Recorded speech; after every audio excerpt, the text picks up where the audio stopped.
Hello मेरे प्यारे बच्चों, नमस्कार एंड जय Hind my dear students.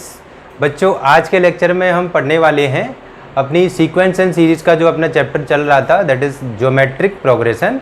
Geometric progression के अंदर हमने एनसीईआरटी से अपनी एक्सरसाइज 9.3 स्टार्ट करी थी। कुछ क्वेश्चंस मैंने बताए थे, फर्स्ट सेकेंड आई थिंक, और लास्ट। अब उसके बाद बच्चों हम बात करेंगे कि अगर हमें इसके आगे के जो क्वेश्चंस हैं, हमने nth टर्म वाले क्वेश्चंस कर लिए थे। उसके बाद आज हम बात करेंगे कि सम ऑफ द टर्म्स वाले क्वेश्चंस आते हैं या nth टर्म वाले भी हो सकता है कि आगे मिलें, तो वो हम किस तरीके से सॉल्व करेंगे। तो सबसे पहले हम बढ़ेंगे एनसीईआरटी एक्सरसाइज 9.3 का क्वेश्चन नंबर 3, क्योंकि सेकंड तक लास्ट वीडियो में कंप्लीट हो चुका है, राइट। तो क्वेश्चन नंबर 3 है बच्चों कि the 5th and 8th and 11th term, यानी कि क्वेश्चन नंबर 3 है यहाँ पर। फिफ्थ टर्म को आप ऐसे ही लिख दो, कोई दिक्कत नहीं है अभी फ़िलहाल। Q है, और ये अपना 8th टर्म जो है बच्चों क्वेश्चन में दे रखा P और ये Q, और 11th टर्म जो है बच्चों वो अपन दे रखा है S, राइट। इस तरीके से हमें जो टर्म दे रखे हैं तो आपको प्रूव करना है Q square is equals to PS, Q square equals to P into S, right. तो मेरे प्यारे बच्चे यहाँ पर ध्यान देंगे कि अगर हमें 5th, 8th और 11th टर्म हमें किसी भी सीरीज़ के दे रखे हैं इस तरीके से PQR, PQS जो भी है, तो हमें पता करना है क्या कि PQ का अगर बीच वाले का स्क्वायर करें तो इन दोनों को प्रोडक्ट के बराबर आंसर आ जाना चाहिए। ये आपको प्रूव करना है। क्या करना है बच्चों? प्रूव। तो प्रूव में अब हमें सबसे पहले पता होना चाहिए सोल्यूशन के लिए कि हमें जो 5th टर्म दे रखा है, तो 5th टर्म के लिए हमारे पास क्या फॉर्मूला होता है। तो nth टर्म के लिए फॉर्मूला होता है, जैसे A5 है, ये हमें दे रखा है 5, तो ये होता है फॉर्मूला बच्चों A इंटू आर की पावर 5 माइनस 1, तो बन जाएगा यहाँ से A इंटू आर की power 4 equals to P। Equation यहाँ से बन जाएगी बच्चों फर्स्ट। ऐसे ही हम A8 से बना लेंगे, A8 से बन जाएगा A इंटू आर की power 8 minus 1 that is 7 equals to Q, right. Equation second. हम A11 से बना लेंगे इसी तरीके से, A11 दे रखा बच्चों S, और यहाँ से हमें A इंटू आर की पावर 10 इक्वल्स टू मिल जाएगा S। इससे हमें थर्ड इक्वेशन मिल जाती है, ठीक है ना। अभी आगे हम बात करेंगे कि हमें प्रूफ में क्या करना है। तो हमने प्रूफ में से LHS को ले लिया। LHS है हमारे पास Q का स्क्वायर। तो प्यारे से बच्चे हम Q लेंगे। Q का जो वैल्यू है हमारे पास वो ये है, फ्रॉम सेकेंड से ले लिया हमने, सेकेंड है। तो Q का जो वैल्यू है A इंटू आर की पावर 7। आर की पावर जो 7 है, अब पूरे का जो स्क्वायर है तो स्क्वायर लग जाएगा, यानी कि Q इंटू Q करेंगे तो एक ही बात है वही, ठीक है। अब स्क्वायर किया बच्चों तो यहाँ से मिल जाएगा हमें A पे भी स्क्वायर और R पे 7 इंटू 2 स्क्वायर करके 14 में बदल जाएगा। आई होप इतना क्लियर होगा। अब इसको मैं थोड़ा सा ब्रेक करके लिखूँगा बच्चों इस तरीके से। A को तो अलग लिख दिया दो पार्ट में, A इंटू A, राइट। और R को मैं लिखूंगा बच्चों एक 4 में और एक R की पावर 10। हमें पता है कि मल्टीप्लाई करते हैं बेस सेम होता है तो पावर्स ऐड हो जाती हैं, तो वो सेपरेट भी हो सकती हैं। यानी मल्टीप्लाई करूँगा तो 14 हो जाएगा, तो 14 को हम सेपरेट भी कर सकते हैं इस तरीके से। अब इन दोनों को मैं एक साथ लिख दूंगा A इंटू आर की पावर 4 इंटू, इन दोनों को मैं एक साथ लिख दूंगा A इंटू आर की पावर 10। ये वाला जो वैल्यू है बच्चों और ये वाला जो वैल्यू है वो आपको इंडिकेट कर रहे हैं। कौन सा वाला? देखो, A की इंटू आर की पावर 4, ये हमारे पास फ्रॉम फर्स्ट से आ जाएगा P, and A into R की पावर 4 बच्चों यहाँ से थर्ड से आ जाएगा S। तो ये हमें यहाँ से मिल गया कि Q square equals to P into S। यहाँ से आपका ये प्रूफ कंप्लीट हुआ, राइट। आई होप इसमें कोई प्रॉब्लम नहीं हुई होगी। आगे हम आगे बात करेंगे बच्चों, नेक्स्ट क्वेश्चन की तरफ बढ़ेंगे। जब तक आप इसको नोट डाउन करें, मैं रफ करता हूँ। वीडियो को पॉज करके नोट डाउन कर लिया करें आप।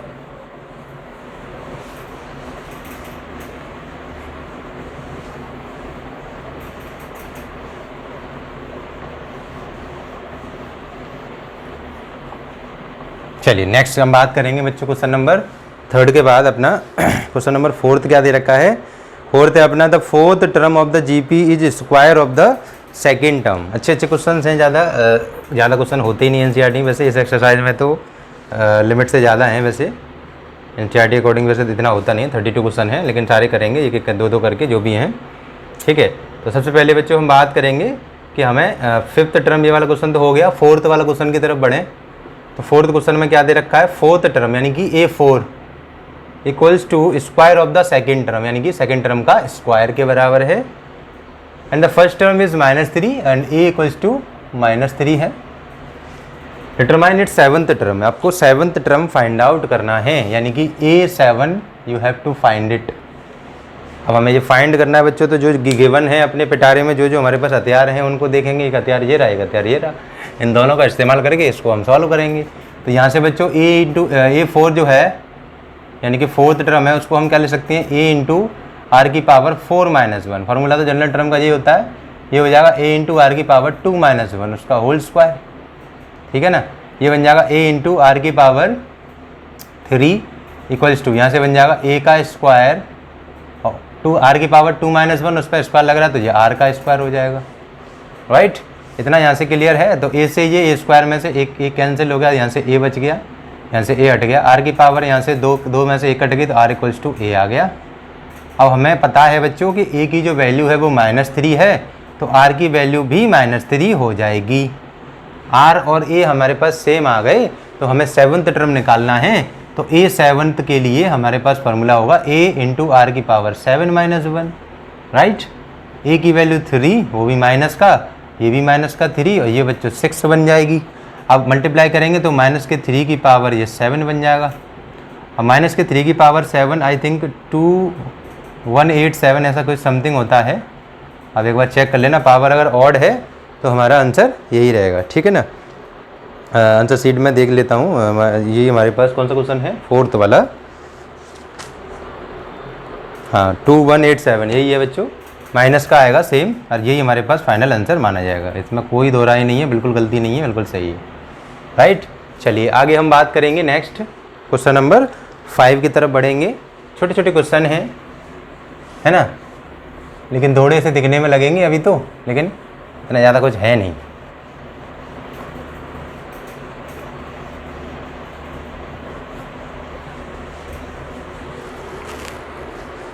चलिए तो अभी हम बात करेंगे बच्चों नेक्स्ट क्वेश्चन हमारे पास, क्वेश्चन नंबर 5 के कुछ पार्ट्स हैं, देखेंगे एक दो पार्ट पहले। फर्स्ट है इसका पार्ट, सीरीज दे रखी है 2 √2, 4 एंड सो ऑन इज 128 वाट, ठीक है। तो इसमें आपको क्वेश्चन पढ़ना है बच्चों सबसे पहले, which term of the following sequences, which term of the following sequences, यानी कि सीक्वेंस दे रखा है इसमें ये 128 किस जगह पर आएगा, यानी कि किस जगह पर आएगा, इसका मतलब इसकी पोजीशन क्या होगी। तो इस केस में n की वैल्यू आपको फाइंड आउट करनी है, राइट। फर्स्ट टर्म आपको पता है, पहला टर्म होता है किसी भी सीरीज का 2, और कॉमन रेशियो r निकालने के लिए हम क्या करते हैं, second term divide by first term, second term divide by first term, और 2 से 2 कैंसिल हो गया बच्चों, r की वैल्यू स्क्वायर रूट में 2 आ गई। जनरल टर्म के लिए फॉर्मूला क्या होता है आप जानते हैं, जनरल टर्म के लिए फॉर्मूला होता है an equals to a into R की पावर n-1, राइट। an जो है बच्चों वो हमारे पास कोई टर्म जनरल होगा वो हमें गिवन है, यानी कि an इक्वल्स टू 128, इसी टर्म की पोजीशन पूछी है, यानी कि तो nth टर्म जो है वो हमारे पास 128 हो जाएगा, ठीक है ना। ये अपना 128 रहा, और a तो अपने पास क्या था बच्चों, a की वैल्यू 2 है, r की जो वैल्यू बच्चों √2 n-1, यानी कि n की वैल्यू आपको फाइंड आउट करनी है, ठीक है ना, करेंगे बिल्कुल। 2 तो है बच्चों वो डिवाइड में चला जाएगा, तो ये 2 से 6 हुआ, 2 से 4 टाइम, और ये √2 को जो है बच्चों हम लिख सकते हैं 2 की पावर 1/2, √2 को हम लिख सकते हैं 2 की पावर 1/2, और पावर के ऊपर जब पावर होती है तो पावर्स का आपस में प्रोडक्ट हो जाता है। तो 1/2 का n-1 में 1/2 का करेंगे तो same as it is n-1/2 हो जाएगा। तो यहाँ से आपको मिल जाएगा 2 की पावर n-1/2, राइट। इस 2 की पावर जो है वो बन जाएगी अपनी।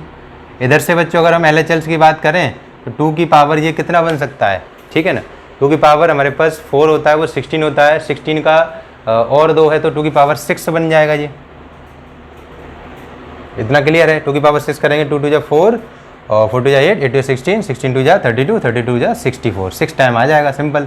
बेस से बेस कंपेयर हो जाएगा, ऊपर से हमारे पास 6 equals to n-1/2, cross product करेंगे तो 12, n-1 माइनस को इधर ले जाएंगे तो n की वैल्यू प्यारे बच्चों कितनी निकल के आएगी, 13 आ जाएगी। आई होप इसमें कोई प्रॉब्लम नहीं हुई होगी, राइट। इसका एक और पार्ट देखते हैं, एक आध पार्ट और चेक करेंगे हम कि हम कर पाते हैं कि नहीं, ठीक है ना। वीडियो को बच्चों पॉज करके देख लिया करें, आप अपना नोट डाउन कर लिया करें। कॉपी पेन लेके बैठा करें। मैथ्स कभी भी देखने से और क्लियर जैसे याद करने से या रटने से नहीं होती है ना, प्रैक्टिस से आती है मैथ्स। इसका बी पार्ट है, इसी का पार्ट है बच्चों, तो इसमें सेम वही वैल्यू पूछी होगी। पहला टर्म है √3, दूसरा टर्म है 3, तीसरा है 3√3 एंड सो ऑन। इसी में आपका जो 729 टर्म होगा, 729 जो आएगा वो किस जगह पर आएगा, ठीक है ना। सेम क्वेश्चन इसी तरीके का। तो आपको ए एंड जो है बच्चों वो 729 दे रखा है, फर्स्ट टर्म जो है बच्चों वो √3 दे रखा है, और कॉमन रेशियो जो है बच्चों 3/√3 डिवाइड लगाऊंगा तो √3 ही आ जाएगा सेम, राइट, ठीक। अच्छा, आगे अब हम बात करें बच्चों, सेम वही फार्मूला ए एन, सॉल्यूशन यहाँ से हम स्टार्ट कर दिया था पहले से ही। A N equals to A into R की पावर n-1। ए एन जो है बच्चों वो 729 है, ये ए की वैल्यू √3, आर की वैल्यू भी √3, उसकी पावर n-1 तो अपना n-1 रहेगा, ठीक। इतनी बात क्लियर है। अब हमें पता है बच्चों ये √3 है, ये भी √3 है, ठीक है।